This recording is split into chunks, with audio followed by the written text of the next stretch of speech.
Hello and welcome to Screaming on the Inside, a UKAT podcast.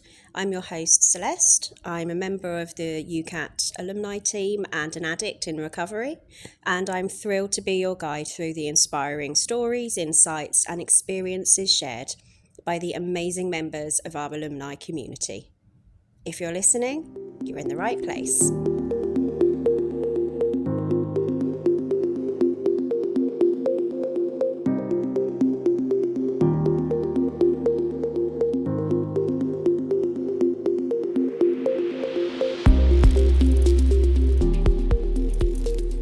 Today I'm joined by the lovely Tom, a Banbury Lodge alumnus. He shares with us his story of experience, strength and a lot of hope. It's a joy to have him on the show, and I know you will take something away from his really candid share.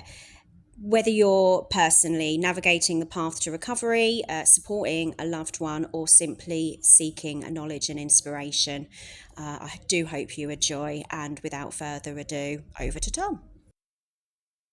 It's all about, we're all on different journeys, aren't we? Or we come on different journeys, but we end up on the same path of recovery, and I know for a fact that when I come into the room, what I need to hear is, how bad was it for you? How bad was it for you? What Yeah. did you do?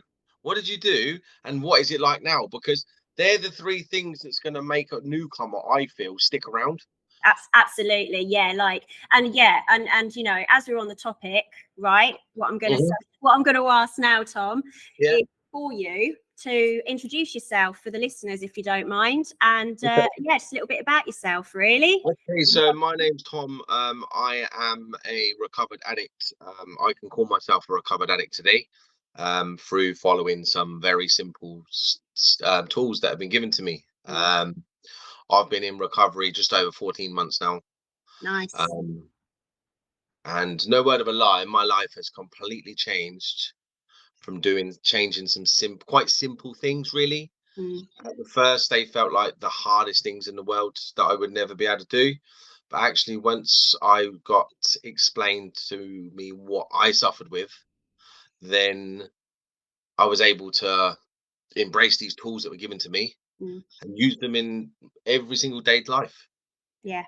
Every single day life. And my life flipped in such a short space of time.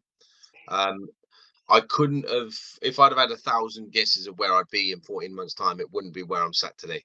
Yeah, totally relate to that. I said that in a meeting not too long ago, actually. It's like my life now compared to what it was then, it's beyond anything I could imagine. And so you said that it was quite a quick flip.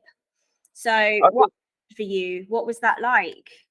Well, I was ready to change, I mean, how did I put it? I suffered with a problem I didn't know I had. I thought that I just used drugs, really, but it was a lot more than that. I used drugs.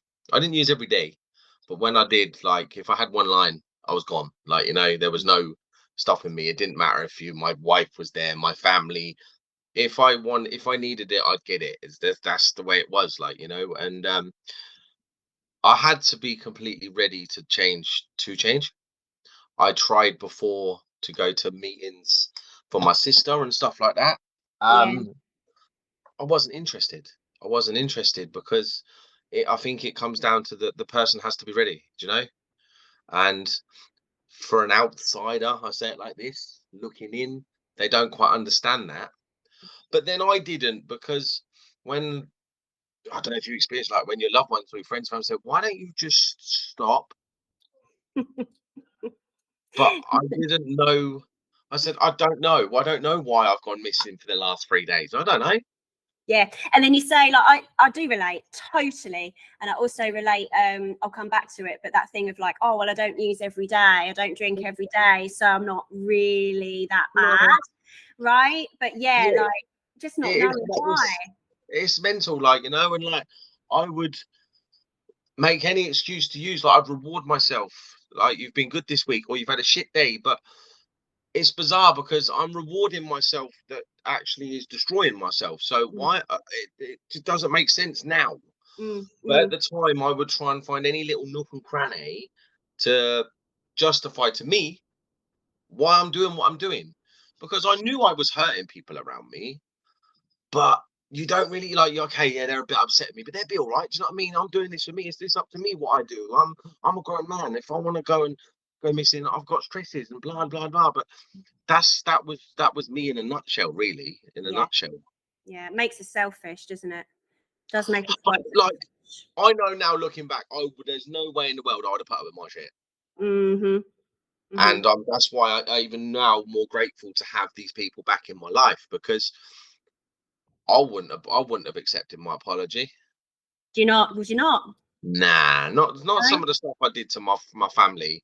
Like, I mean, yeah, looking Mm. back now, but that's why part of the fellowship I am, we have a very important step where you make an amends, like, um, Well, can I ask and you a question about that then? Like you also, said, you wouldn't forgive you wouldn't accept your apology in the mm, process of like your recovery. Have you learned to forgive yourself? I've forgiven myself. I've forgiven myself because it's the only way for me to grow. Like, I mean, I've lived for so long in the past experiences have been against for a lot of my using. Like, a lot of I mean, it got really bad in the last, I suppose, year of my using, because me and my wife lost our daughter at stillbirth at 23 weeks. Now, Sorry. um look, it's life. Like, these things happen, like, and I think everything happens for a reason now.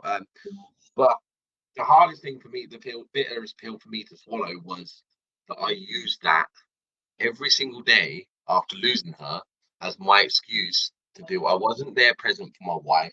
I wasn't there for my family. It was about poor Tom. I was full of self pity, Yeah. selfish, yeah, self seeking, and that was me. Do you know what I mean? In a Yeah. nutshell, like, Yeah. and I used that every single day. That I wanted to just, I basically, I a lot of my using was, I'd build up this life, yeah. I'd build this great life, and I'd have a job, and everything's going brilliant. And then, for some bizarre reason, Tom likes to push the bucket button, yeah, and he takes it all back down. And that's what I did all the Yeah, time.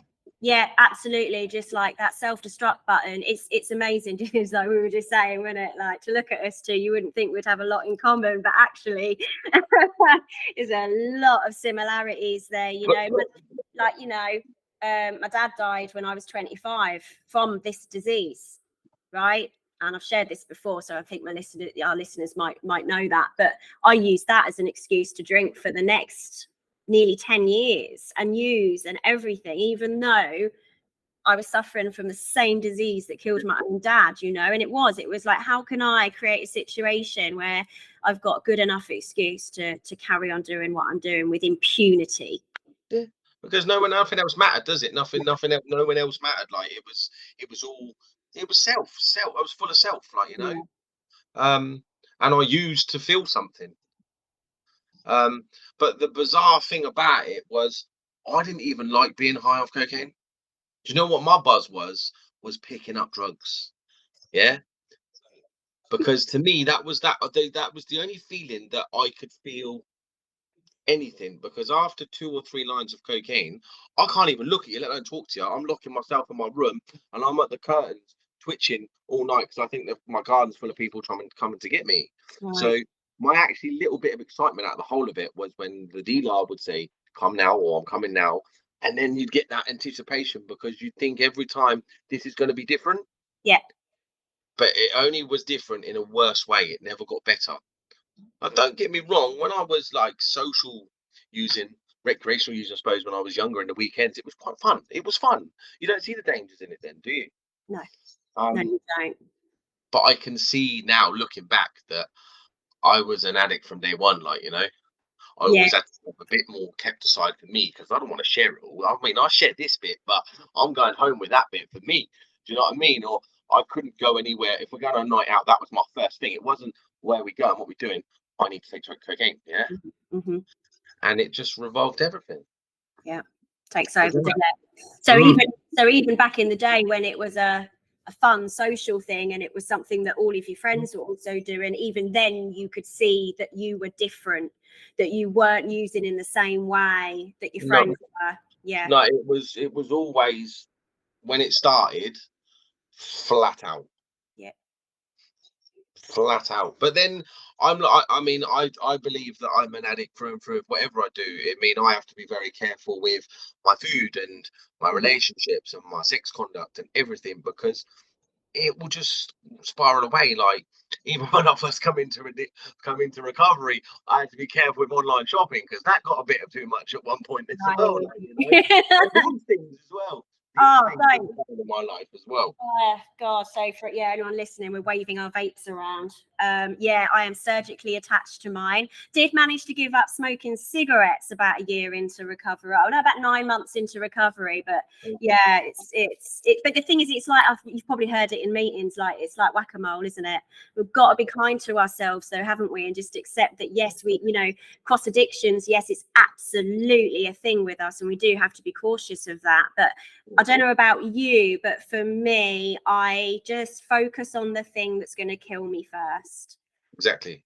Focus Exactly. on that, and if you're in a program, yes, we have the opportunity to then look at our defects of character and look at that. But God, I don't mean this I don't want this to sound negative, but this is a lifelong job, 100%. right? Yeah. You must have learnt so much in your first year. You've done so much from chatting with you. I know that you've done so much in your first year of recovery. I mean, tell me a little bit more about that. I mean, I went to treatment. When was it? Not a year ago, Christmas. So not the Christmas just gone, Christmas before, just before.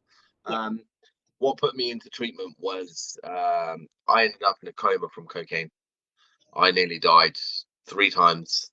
I was in a coma for 3 or 4 weeks, and they were going to turn my machine off at one point. But Wow. God's grace, whatever it was, kept me here. Yeah. And then when I come round, I had to learn to walk and all this again. And I decided to ditch everything and start a new life with a new partner somewhere else. Yeah. Not what I was fine. Do you know what I mean? If I run, I'll be all right, you know? A good old And classic geographical, Tom. yeah, that was good. It was gonna, of course, I'm going miles away. I'll be fine. Yeah. Um, and like basically, fear kept me sober for good 11 months. Yeah, good 11 months. And I got one opportunity, and it come on a normal day. There was no even thought using on a normal day, and I relapsed again, and that was it. I was gone again, and I was back in hospital. And then that was the time I decided that I need to do something about this, because I'm going to die. Mm. And yeah, 3 days. I mean, I'm so grateful for my parents. They paid for me to go into private treatment. Mm-hmm. I got 28 days at Banbury Lodge. Mm. But the one thing I will say, I walked into them doors, Banbury Lodge, under my own free will. Yeah.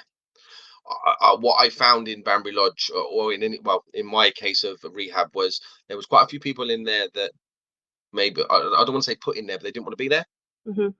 and they seem to be the ones that struggled the hardest in there. Yeah. I realized straight away that I had to do this. Yeah. It wasn't just had to, I wanted to.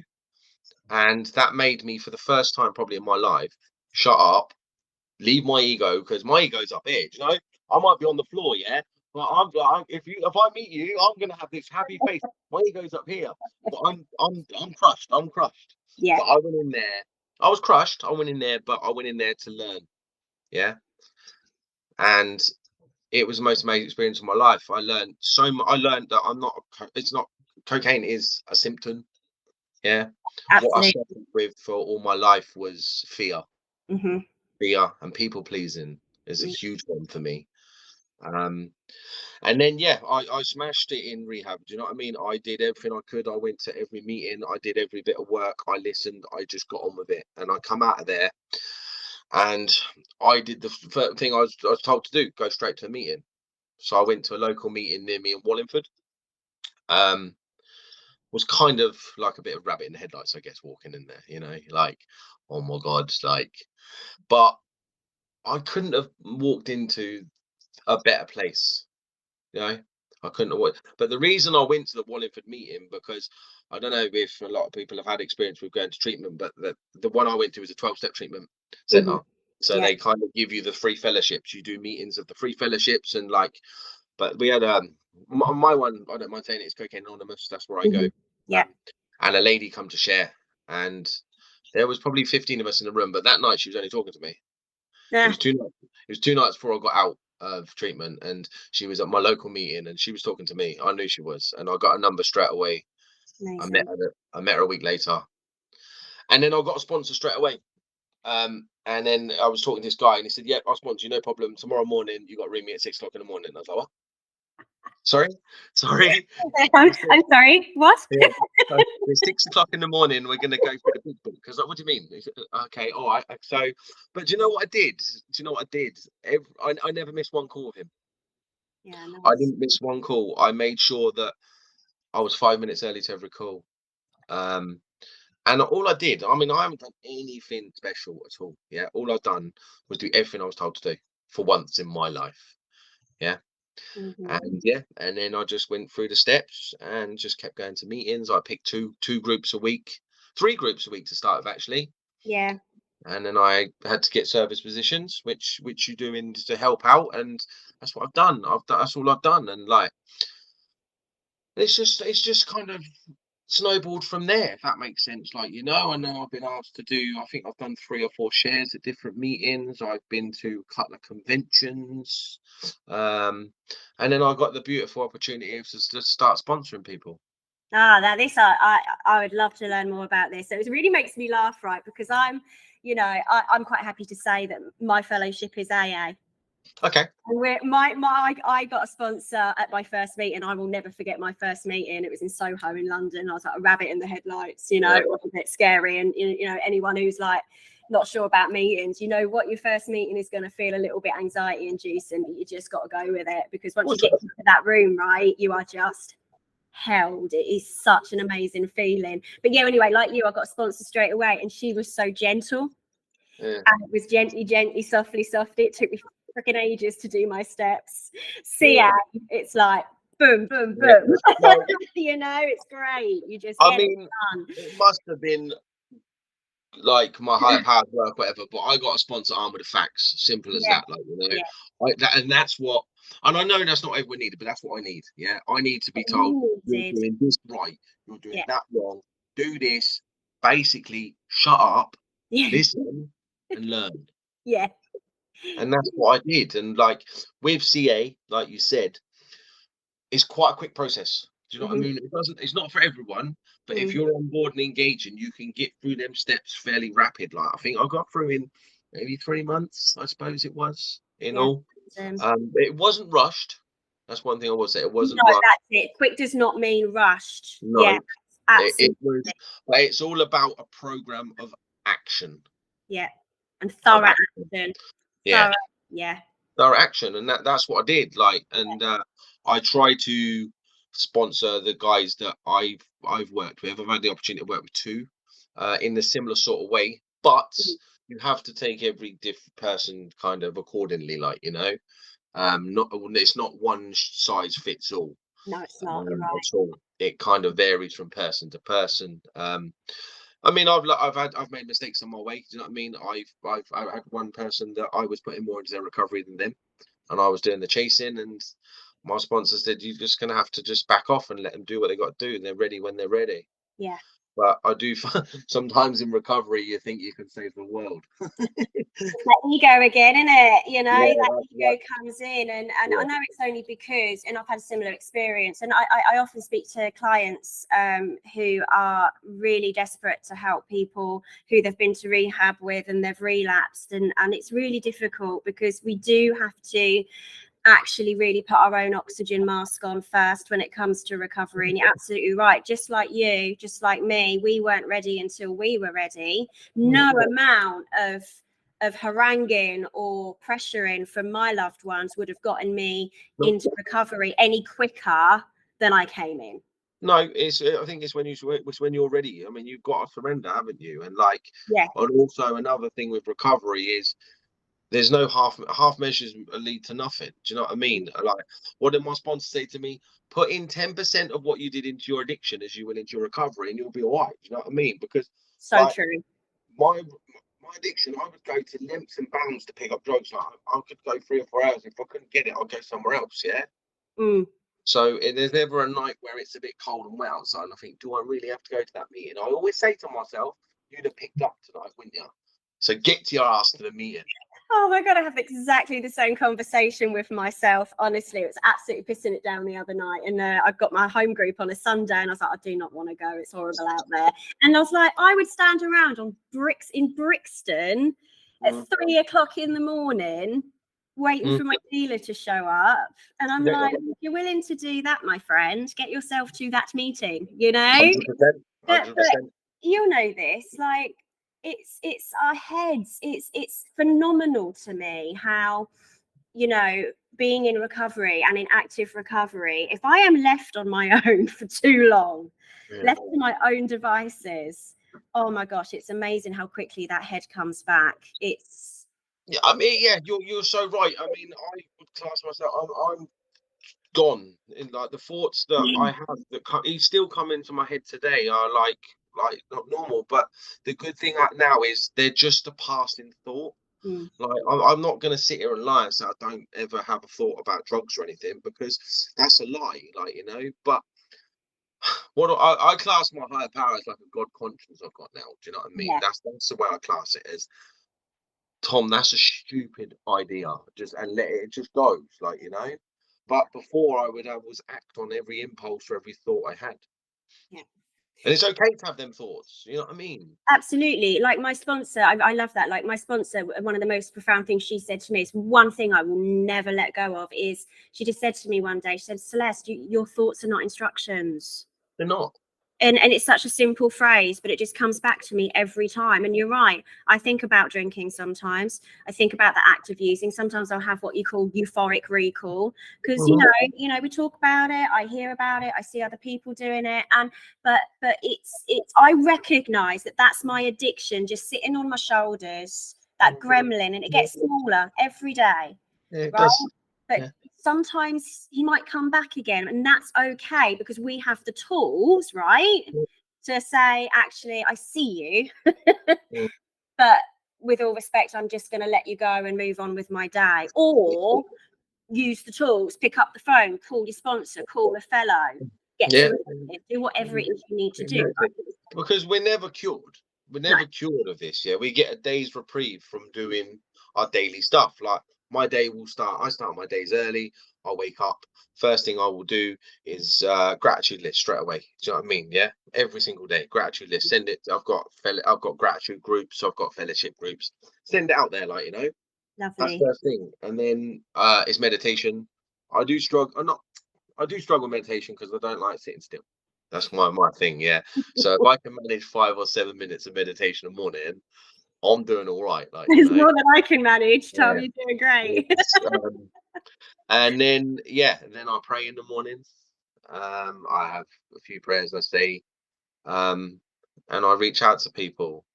And what was it said? Someone said to me in a meeting before, you'd get up in the morning, you would go and flick the kettle on, you'd brush your teeth, you'd get dressed so you'd look nice, yeah, and you'd go out the door. You've done nothing for the inside of you. It's all for the exterior.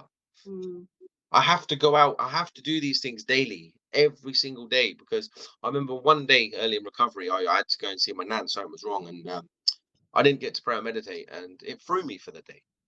It yeah, literally threw me and it's such a but you can see how if you drop one of them things, that's how it starts to snowball. yeah, There's the start of your relapse if you carry on like that, in my eyes. You know what I yeah, mean? yeah. It's not the big things that's going to take me out the room. It's missing the little things, the day-to-day things. Yeah, absolutely. Yeah, I like that thing. If you miss one of the things, because it's like that. I always think of it like a three-legged stool. Mhm. You've got the mental, the physical, and spiritual. And if you sort of let one of those go too much too often, you're gonna topple, you right. And it's not, it's the stopping, the act of stopping and coming into recovery, in my humble opinion, is the easy bit. Yeah. It's all of this stuff that follows that's the hard bit, isn't it? And you're right, Mhm. it's daily reprieve, isn't Also, it? I think sorry to interrupt you. I No, think not at all. what's easy to forget as well, especially when you get a bit of clean time, is how bad it was. Yeah, Do you know what I mean? Because I've seen so many people come in and they get 30, 60 days clean, yeah, and they're like, do you know what? I'm all right now. Do you know what I mean? I've got this. I've cracked this. I don't really need to be coming here every. Why am I coming to this church all the time? I don't need this tonight. I'm good. Yeah. Good luck. That's all I can say is good luck, because I know I can't do that. I No. can't do that. No. And I It wouldn't even chance it. I wouldn't want to risk it, but I can completely understand how, obviously it's just how addiction works, isn't it? You know, it convinces us that we can just have that one, and this time somehow, like you said earlier, it's going to be different, Yeah, it's and, gonna be and different this it's time. not, you know. And Yeah. for, you know, for me, the program, somebody said in the rooms once, it really stuck with me. He said, if I stop coming to the meetings, or, you know, stop engaging, then I might forget that I'm an addict. Yeah, that's And quite powerful. isn't it, you know? And there's another saying, isn't there? And I love all the cliches, because I know they make, you know, people's eyes roll, but they're so true. It's like the longer we go, the path gets narrower, you know. And you're right, like it's easier to slip because you do forget. My dodgiest time was a year sober. Hmm.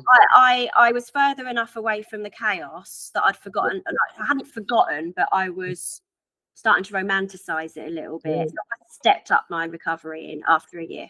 yeah, you've got to kind of like um keep it kind of as fresh as you can as well, Yeah. like, like because it can become, if you don't, I believe, monotonous, like, Mm. and the worst thing you want to do is becoming resentful towards your recovery, or towards the fellowship, or whatever path of recovery you take, like, because predominantly that's the thing that saved your life.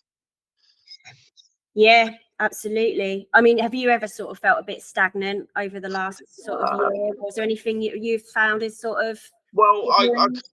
my sponsor, well, we still engage quite. We don't talk every day now because I'm Mm, through text, but we talk through texts, and he offers me things, and I've kind of taken up a new I'm getting a new service role at my home group, so I'm going to be the chair of the meetings, which kind of gives me a bit more of a focus. I've nice. started going to the couple of district meetings as well, like, I didn't really want to, but it's not about what I want to do, it's what I have to kind of do. Yeah. If I was doing what I want to do, I wouldn't be going out every Thursday night, whatever the weather, to a meeting. Do you know what I'm saying? But I I have to do this. Yeah, So yeah, I have to try and keep it as fresh as I can, like, I yeah, have to. Because yeah. if we get bored, we're addicts, we get bored, we need change, we need excitement, we need to mix things up a bit. Yeah, having said that, yeah, absolutely. I mean, I definitely have a rule with myself: is if you don't want to do it, you definitely need to do it. Like it's Mm. like opposite supply kind of thing. But also, like, I don't know about you, but one thing, my favorite thing about recovery is the peace of mind and the quiet, and there's no drama in my life now. Well, I'm not able to sit with myself, which is yeah, the most amazing thing ever. Because yeah, when Tom used to sit by himself, like, it wasn't, not in a like bad thoughts way, but like all gloves are off, like, you know what I mean. Whatever come in your head, you're going to act on. hmm hmm Um, so that's a massive thing that recoveries give me, like, yeah. It's beautiful, and isn't it? it's just give me a life. Mm. It's giving me my life back, and it's giving me my life back. It's like my life started again, Um, Yeah, it's like a rebirth almost. That's what I said anyway. It's like being, yeah. I felt like I was just figuring out. I was 35 when I came in, and I was just figuring out, like, who am I at 35 years old? I mean, was that sort of something that you had to go through as well? I made a massive change, like, and it's just, as I said, keep saying, it's just gone from Mm, strength to strength, like, mm, I can't dwell on my past anymore, because if I do, it affects my present and tomorrow. Do yeah, you know what I mean? yeah. The past is there. I've made my amends for my past. I have to live today, so tomorrow's a better day. Mm, that's lovely. So, like you said about, you know, when you were in addiction, what, you know, about your loved ones and that, and your family. Would you mind telling me a little bit more about, like, what that process was like? Like, did it take a bit longer for some people to come around to you being in recovery than others, or To be fair, my family, like, I had to. I thought I had quite a big friend group, let's put it that way, but in mm, reality, I kind of didn't, like, So I massively made my circle a lot smaller. My family have been very engaging, very, very, man. I've been very open from day one. I would ring them every day from rehab, and I would tell them about what we've done this day and what this, and do you know what I mean? So they could feel part of it. But also, what I've done as well is my wife and my sister. I've brought them to a couple of meetings. I've brought them to see me share, Mm. um, because it's a strange world for the normal person to come in and hear about these, like, because I always laugh because I always when the conversations that you have at a meeting is about things in your past and you're actually able to laugh about them, but in a positive light. Does that make sense? And like a Absolutely. normal person would think, what is wrong with you people? Like, but it's all about relating. And like, I thought by bringing my sister and my wife to meetings, they can kind of see it, not just hear it from me, but actually experience the love there. Yeah, yeah. And that's worked wonders, to be honest. It's worked. I mean, I'm not saying it's going to work for everyone. Mm. But I'm quite fortunate that my family are so positive to what I'm doing, but what I'm doing is only a positive thing. Yeah, yeah, and it's a very positive thing. I mean, it's I suppose all we can do, because that's another topic that comes up within the community, in the alumni community, quite often is, I'm doing really well. Why can't my family accept that I'm now better? And it's like, all we can do, right? All like you is just turn up for your recovery and show that you're taking action. It's really hard sometimes because some people might need a bit longer than others to come round, right? And Course, I mean, we hurt people, don't we? That's what we do. yeah, And we hurt a lot of people, yeah. and like trust takes years to build and moments to break. Um, so me going to a meeting for 30 days is not really it's not really justification for 20 years of fucking things up, is it? Mm, Even though mm. in my head, I'm like, you're doing all right now. What's up with it? What are you Yeah, I'm back to normal. I'm all Yeah, right. well, get on Everybody board, else. get on board, but it don't work like that because we're only there. We go. We're seeing it with like the rose tinted spectacles on again, aren't we? Like from our Yeah, perspective. yeah. Um, what I did, all I've done is I've just done my program and I've just been open and honest and willing with people, and by me doing the daily things every day and not missing a meeting and behaving better, people want to come back into your life. Yes, absolutely. And you are very humble. And I know that we are supposed to be humble, but you should be really genuinely proud of like how far things are, like how different your life is now. Because at the end of the day, everything I have in my life, I owe to the program, I owe to my recovery. But you've got to turn up for it.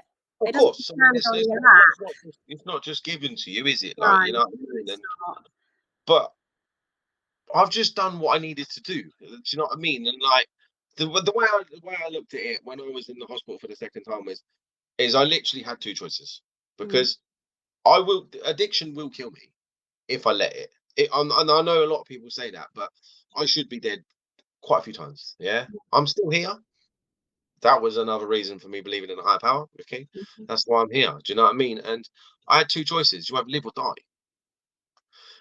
And another thing that was said to me was, if someone had a life threatening illness, and the 100% success rate would be wake up in the morning, do a gratitude list, pray, meditate, reach out to a few people, go to a meeting, no one would die.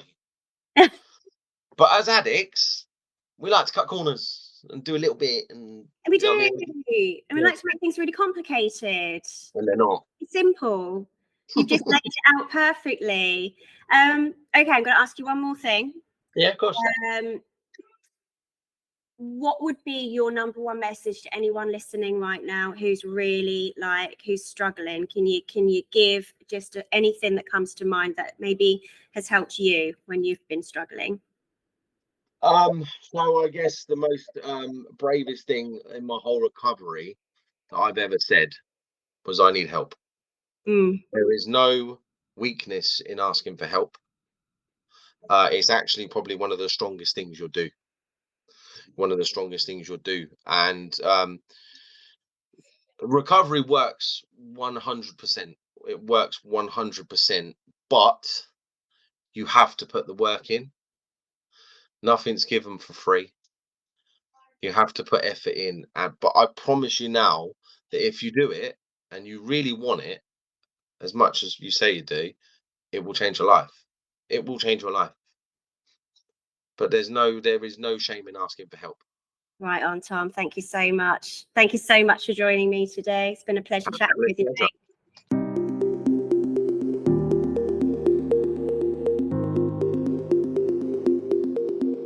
As ever, thank you to everyone for listening to today's show.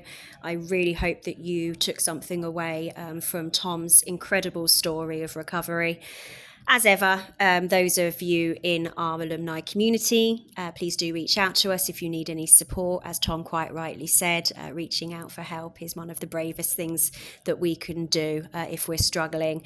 All of the information is in our show notes, and you may also notice that we have a shiny new cover, which I'm quite excited about. I hope you like it, and here's to 2024. Thank you, everybody. Wishing you a wonderful day, evening, morning, wherever you're at.